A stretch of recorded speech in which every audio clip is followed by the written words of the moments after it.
haven't done one of these in a while, but it's time. Because it's been all over the news, and I've seen it myself in person. Cracker Barrel is changing their logo, and everybody's got thoughts. All right? And a lot of people, I understand where they're coming from, why they're upset and everything. I have a few thoughts of my own. Because I worked for Cracker Barrel for about 2 years, back in the mid-90s. It was a decent job. Didn't pay as well as it could. A lot of times people forget the Cracker Barrel servers have to work extra hard because they don't have alcohol. So, and although I think some locations might now, back then, nobody had alcohol. So, tips were lower, checks were lower, tips were lower. That's just the way it was. It's like the people who work at breakfast places, right?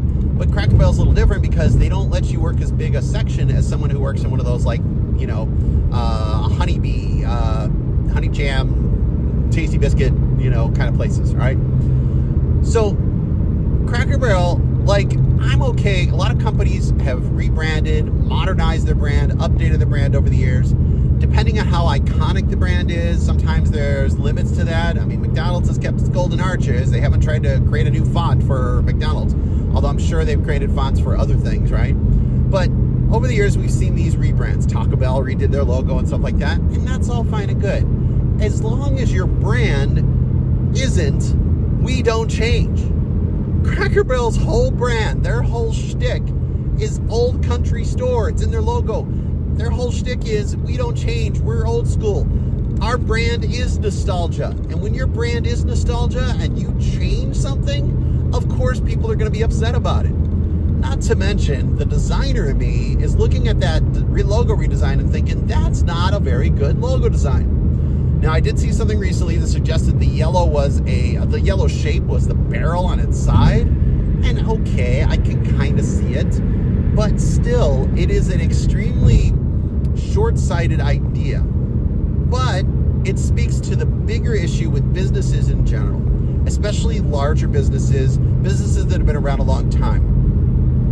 I saw a similar thing when I worked for Buca di Beppo, and then afterwards, when I continued to watch Buca di Beppo over the years. I've seen a similar thing with some other companies I've worked at.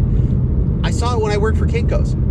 It's the idea that when you have a visionary, when you have a leader, when you have someone who founded the company, created it, whatever, and you have this brand, right, and you stay true to the brand, your company's successful. But what often happens when the company grows to a certain point is that person loses the ability to steer the ship. Maybe they retire, maybe they pass away, maybe they think they're not capable of handling that growth, and so they bring in people who come in with a business mindset, not a visionary mindset, how do you run and grow a business? You're corporate now, you got to act corporate. And that's not always true, because two things are happening there. One, a person who's achieved an incredible success doesn't reach a state of contentment. There is so many problems right now with the 1%ers who aren't reaching a place where they have enough.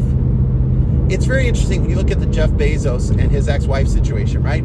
Jeff Bezos, significantly richer than his ex-wife, yet his ex-wife is like, I'm getting all this money in the divorce, I'm giving it away. Why? Because she doesn't have that same need to grow mindset that he does. She doesn't have that same level of it's never enough.